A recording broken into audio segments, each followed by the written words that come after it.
Live in Western Oregon, you're watching KMTR News Source 16. And this is News Source at 11.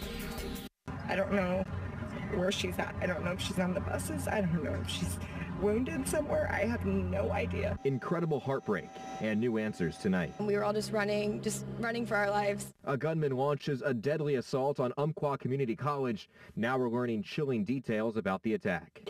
If that's true that a murderer is above me, that's scary. Tonight, the community rallies around the victims and the survivors.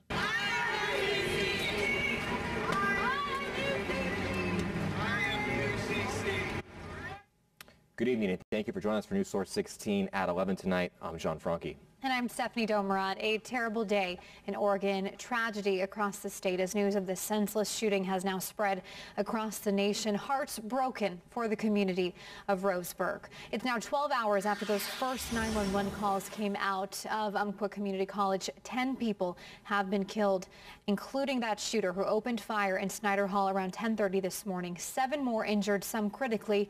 More than 100 officers around Douglas County raced to the school of about 3,000 students. According to a wounded student, the shooter ordered students to stand up if they were Christians. Then he reportedly told students standing they would soon see God and open fire. The shooter was not a student at that school. And while the heartbreak remains evident in the Roseburg community, strength is shining through tonight. A family unification center was set up quickly at the Douglas County Fairgrounds after the shootings. News Source 16's Anthony Costura was there as students and faculty arrived to meet their families and be taken to safety.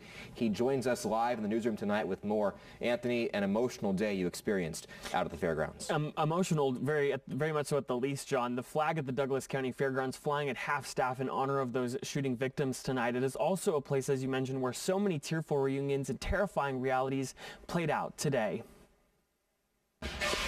Tense minutes on the Umpqua Community College campus give way to a day filled with relief and grief among those evacuated to the Douglas County Fairgrounds.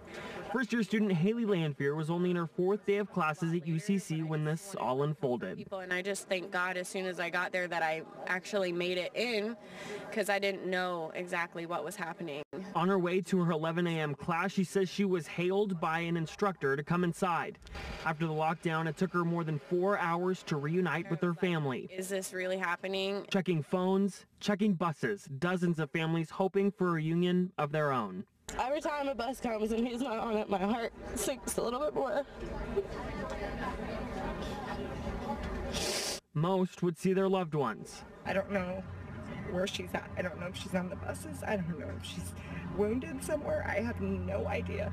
A few would not, fearing for the worst. If she can see this, what would you want to tell her? I would tell her that I love her and I want her in my arms. A day full of emotions, but still many in shock. You know, partially overwhelmed, partially, I don't think it's all sunk in. We're still in the process of trying to figure out everything that's happened, everything that's going on. But on a day of tragedy, there are many moments of kindness. Ryan Cunningham and a group of others offering up rides to people who might need them. The last thing that people probably thinking of is like how they're going to get home right now. They're probably pretty shell-shocked, so just trying to help out where I can. The community obviously coming together and rallying for so many of those victims. A lot of officials say that they are very pleased with the way that the campground was set up today, the fairgrounds were set up today, and pleased with how everything was coordinated as well. Live in the newsroom tonight, I'm Anthony Costura for News Source 16. Thank you, Anthony. The shooter has been identified as 26-year-old Chris Harper Mercer. NBC News reports tonight that he was not a student at the college. Once the shooter was identified, the focus shifted to the apartment complex where he lived. Federal agents actually swarmed the apartment complex. The parking lot filled with law enforcement. Neighbors there are stunned. Now, we cannot confirm that this was, in fact, the shooter's apartment. We do want to say that. But there was neighbors on scene who, including one woman who moved there after actually witnessing a shooting in California. I move up here and all of a sudden another massive shooting takes place almost right next door to where I live. And it's almost like massive shootings are following me. I like this place, and I'm sure this doesn't give it, a very good name. Some of the neighbors recognized the shooter but had not had any contact with him. As they told us, he did not say very much. We're also hearing tonight from the shooter's father. Here's what he had to say. Turn your mic on. I can't answer any questions right now. I don't want to answer any questions right now. Obviously, it's been a devastating day. It's devastating for me and my family. So all I ask is, I know you guys are here to do your job. All I ask is please just respect our privacy, and so far you've done that. So, is there any surprise at all? Shocked. Shocked is all I can say. Okay. Sir, did he ever? Obviously, this has left the entire state, the entire nation, just in shock today. Tonight, students and the community, while feeling grief, they're spreading a message of love at a candlelight vigil. Hundreds of people illuminating Stewart Park tonight in Roseburg, standing together in solidarity. Community members, law enforcement, and local lawmakers offering their thoughts and prayers to the victims and their families tonight. Governor Kate Brown was there. She spoke at the vigil. By the end, the crowd chanting UCC strong, making it clear this tragedy would not tear the community apart, but instead make it stronger. People from the Eugene community also praying for their neighbors in Roseburg tonight. Just moments ago, more than a dozen people gathered at the University of Oregon's amphitheater for a vigil. News Source 16's Sina Saleem attended, and she joins us now in the studio. Sina? The tragedy has people around the world feeling uneasy and at times helpless. But today's organizers say prayers can go a long way. It was horrific, right?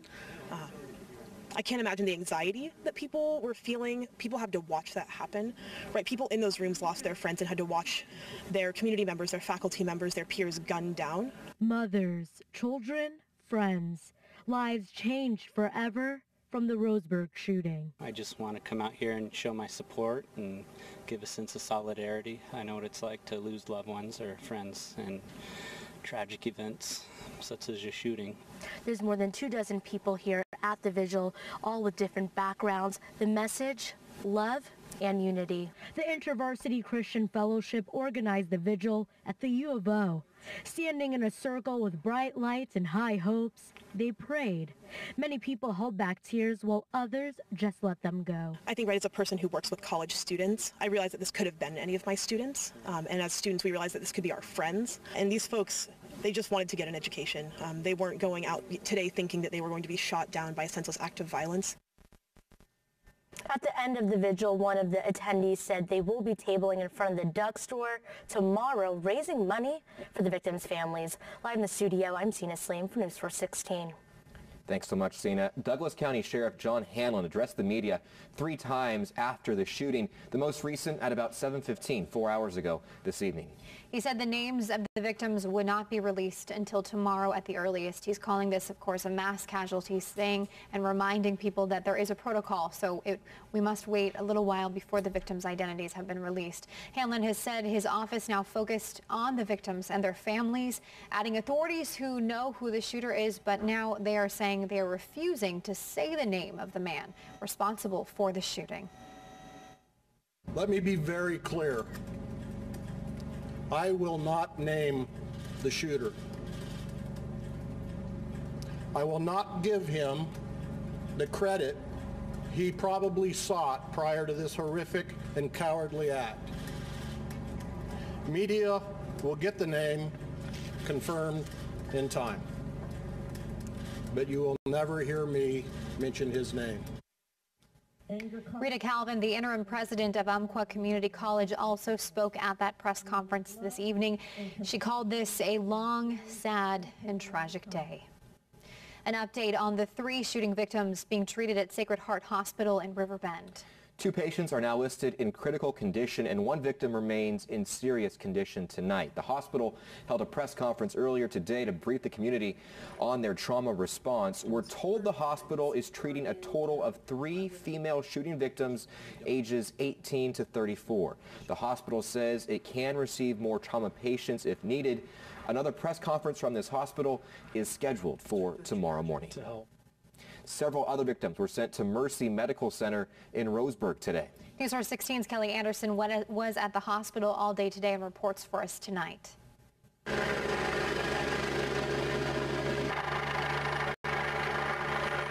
Life Flight and Reach helicopters flew in and out of the hospital scene.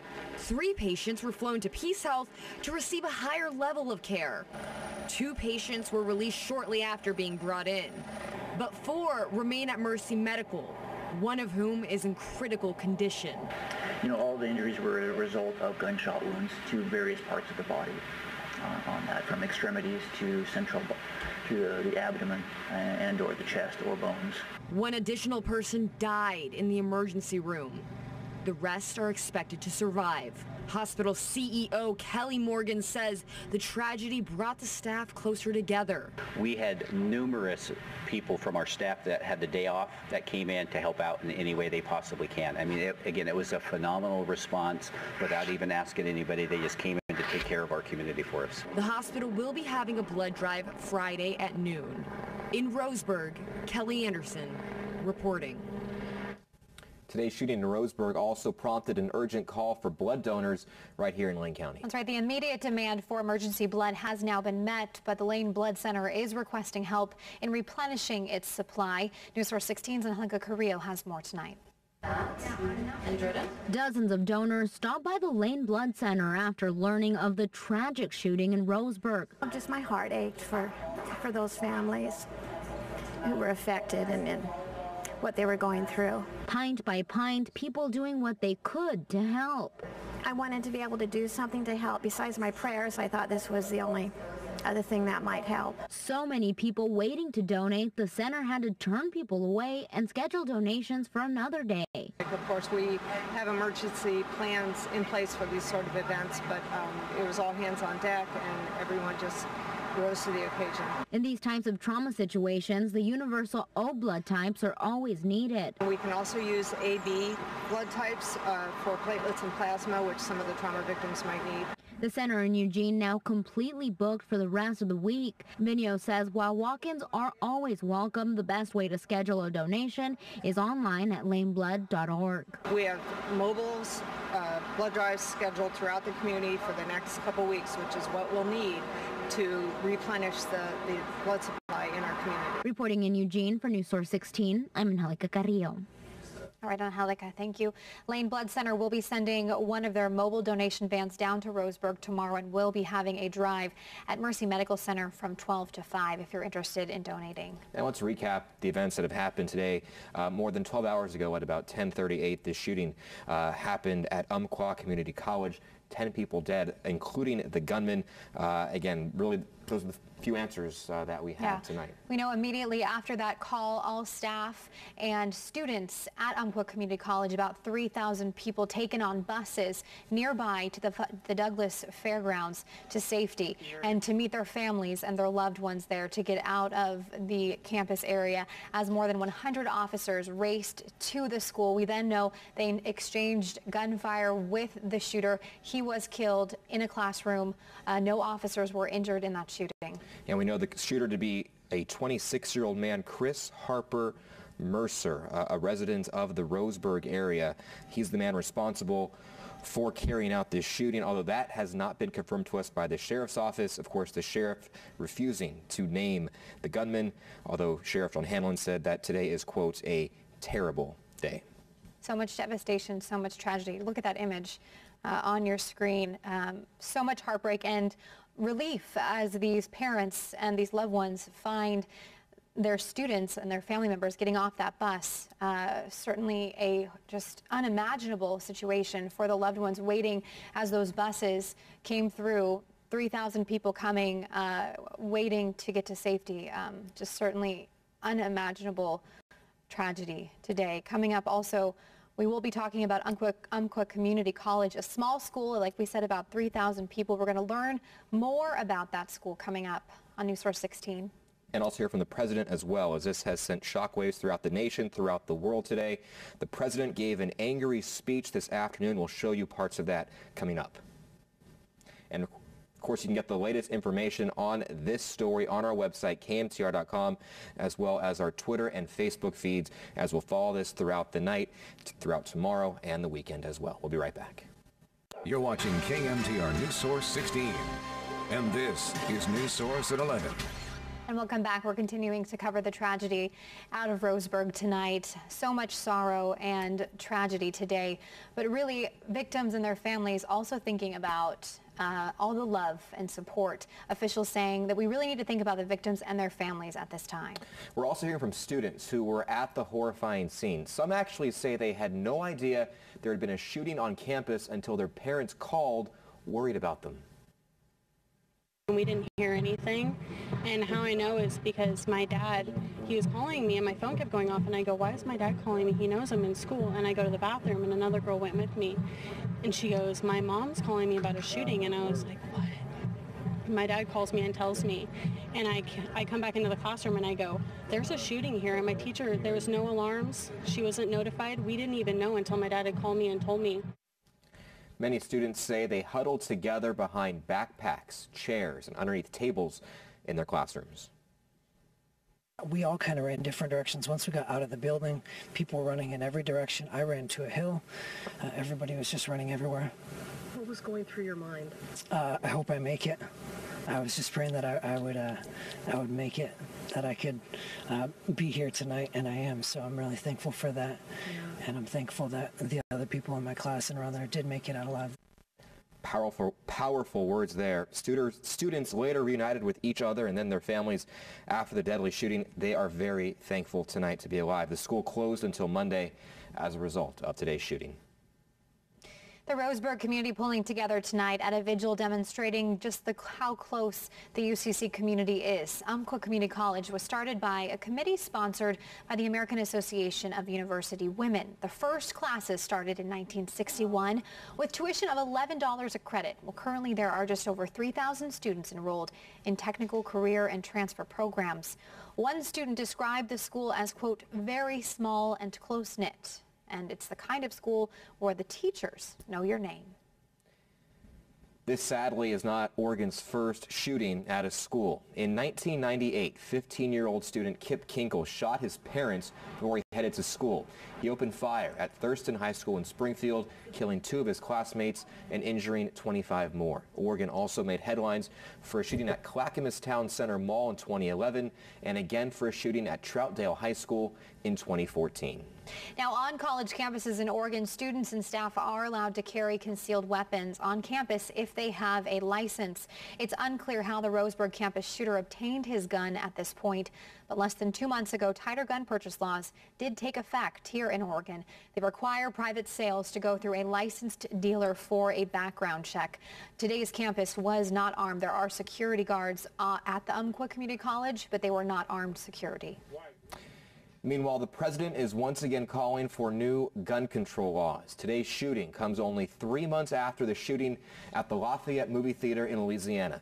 President Obama did not try to hide his anger and frustration with what he called the routine of our nation's mass shootings. Tonight, he called on citizens and lawmakers to create change, saying thoughts and prayers are no longer enough. Children, as I said just a few months ago, and I said a few months before that, and I said each time we see one of these mass shootings, our thoughts and prayers are not enough. It's not enough. It does not capture the heartache and grief and anger that we should feel. And it does nothing to prevent this carnage from being inflicted someplace else in America. Next week or a couple of months from now. President Obama has now delivered statements after 15 mass shootings during his presidency. We'll have more coming up after this break. Stay with us. And now, First Alert Weather with Chief Meteorologist Chris Nation. Good evening. Welcome back. In light of today's tragedy, we're going to do a quick weather and get you back to the latest details on the event. Now notice we have some light clouds starting to form along the coast, and we had a storm system went east of the Cascades. Didn't really bring any energy in here for us. We take a look at the watches and warnings. There are none. What's it look like when we're live outside? We're at about 56. Clear skies now with winds out of the west-southwest at about 6. Humidity for the third night in a row now back up to 80%. So we're expecting the fog to roll back in later tonight and tomorrow morning, as well as the low-level clouds.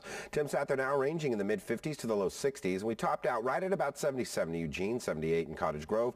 Now the winds out there about 5 to 10 along the I-5, almost no wind to speak of out on the shore, and that's helped to bring the dew points in the upper 40s to low 50s. That's where that fog will come from. We've been tracking 2 storm systems. One's been headed right there in play down to California, now moving east of the Cascades. As we put it into motion, the Cascades are blocking that one from us. The next one is this, with a nice long elongated cold front. Both of these are going to move south over the next 24 hours fast and move through our neck of the woods sometime late tomorrow afternoon into the evening. Now what does the Futurecast computer say about it? Well, we put it into motion. It projects the same thing, that we see no real energy out of that southern system. In the morning, you're looking at foggy conditions and partly cloudy skies. They start to clear up by the afternoon, but then late in the evening, there's the cold front. Small shot at rain. I'll go about 30%, but you can see not a lot of energy. That core is going to go far off of land. That's basically going to be able to not tap into that moisture off the water. Simply put, that means probably not a lot of rain out of this. What are we looking at tonight? And your overnight lows look to be in the mid-40s to the upper 40s, partly to mostly cloudy skies in most locations. Those will be low clouds. Highs tomorrow are going to be in the mid to low 70s because the cold front will move in and knock the temp down. Tonight in Roseburg, you're looking at about 57, 48 in the morning. Partly cloudy. We will see some fog push in, even in Roseburg, with a high of 75 and sunny in the afternoon. If you guys are in Eugene, you're looking at 54 later tonight. Partly cloudy skies. Same thing in the morning with some fog off and on across the valley. It'll clear out with a high of 72 and mostly sunny. Let's take a quick check of the next 7 days for you. If you guys are down on the coast, you're looking at 66, 62, 20% shot there. If you're in Roseburg, you're looking at about a 20% shot across the board Friday night into Saturday. You notice your high there is 67 on Saturday. For Eugene Springfield area, you're looking at about 64 on Saturday. And finally, for a quick update, I just want to say from everybody in the weather department that our thoughts and prayers go out to everyone involved in that incident today, and we do stand with you, and we hope that things, get better as a community. We got to stick together. All of us here, outpouring of love and support. Absolutely. We're going to take a quick break. We'll be right back. Continuing coverage now on the Umpqua Community College tragedy. A gunman shot and killed 9 people this morning, wounding several others at the community college around 10:38. The suspect was then shot and killed after being confronted by police. Maggie Vespa reports from Port Roseburg.